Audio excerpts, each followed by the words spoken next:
Alright, so for my speech, I am doing it on the self-help book, 13 Things Mentally Strong People Don't Do by Amy Morin. So let's get started. What if you got a phone call from an employer offering you your dream job, but that dream job was across the country, you didn't know anyone, you're away from your friends and family? Would you take the job?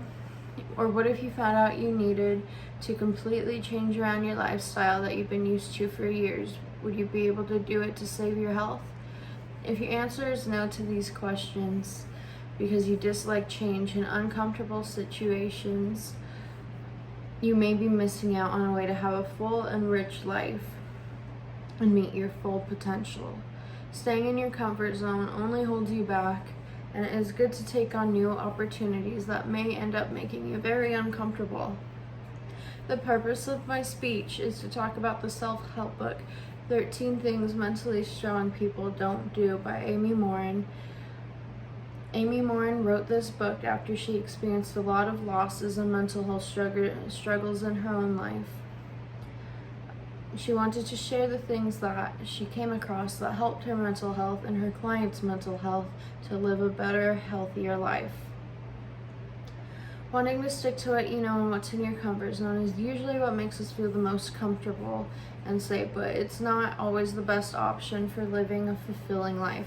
Are you choosing to stick to your natural habits and lifestyle instead of accepting new opportunities, all because it's outside of your comfort zone and what you're used to?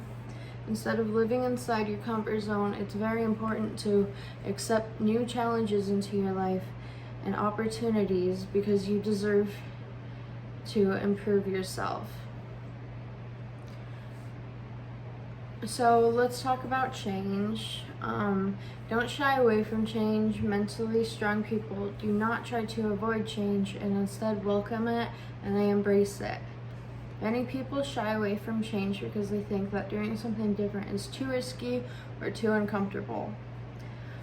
Amy Morin had a client named Richard who started to see her because he was overweight at only the age of 44, and he was diagnosed with diabetes. And no matter how hard he tried to change around his lifestyle and get into shape, he couldn't do it.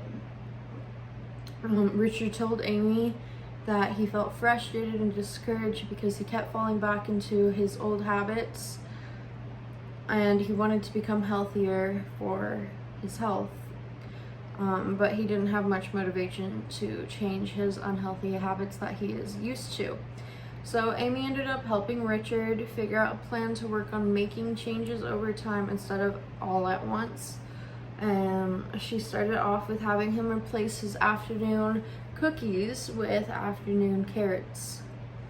And then after that, the next week, she had talked to him about enrolling in a diabetes support club or support group, which he ended up doing. And that helped both him and his wife, because his wife ended up going with him to figure out a grocery list and a healthier way of grocery shopping.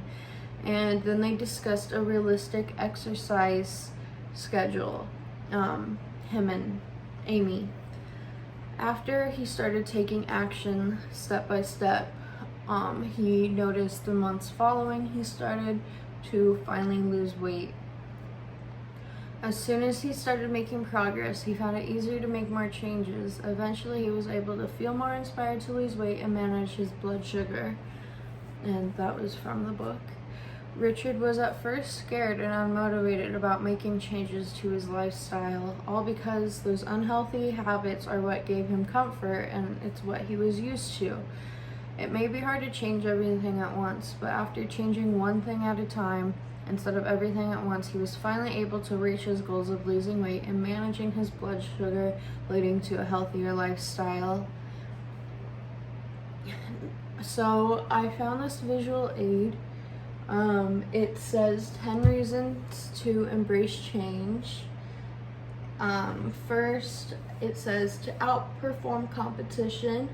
to meet a goal that you otherwise won't achieve, to be curious and grow, to play your part, to get closer to your potential, to set an example to others because there might be a better way, because it's part of your playing conditions, to stay relevant, and to match competition. So those are some reasons I found to embrace change in your life. You never know how it can truly change your life for the better and help you meet goals you otherwise would not achieve, or help yourself grow to be the person that you want to really be in life. So in conclusion, making big life changes can be difficult when you're used to staying inside of your comfort zone, but these changes can end up being very beneficial and important to improving your own life. Richard didn't want to change his habits even though he knew it was for the best, because he had little motivation to change his life around due to sticking inside of his comfort zone. After realizing he needs to change his habits, he ends up finding a plan with Amy to ease himself into making the changes he knew he needed to make instead of avoiding them. When you come face to face with a big change you want to make but are afraid of making, instead of avoiding it, find a way to embrace it and take action on it. Even if you need to break down the steps you need to take to make it easier on yourself, this is still making steps towards the goals you have of that change. And change is an important part of life, and learning ways to embrace change and instead of avoiding change is very important to living a fulfilling life. So that was my speech. Thank you for listening and have a great day.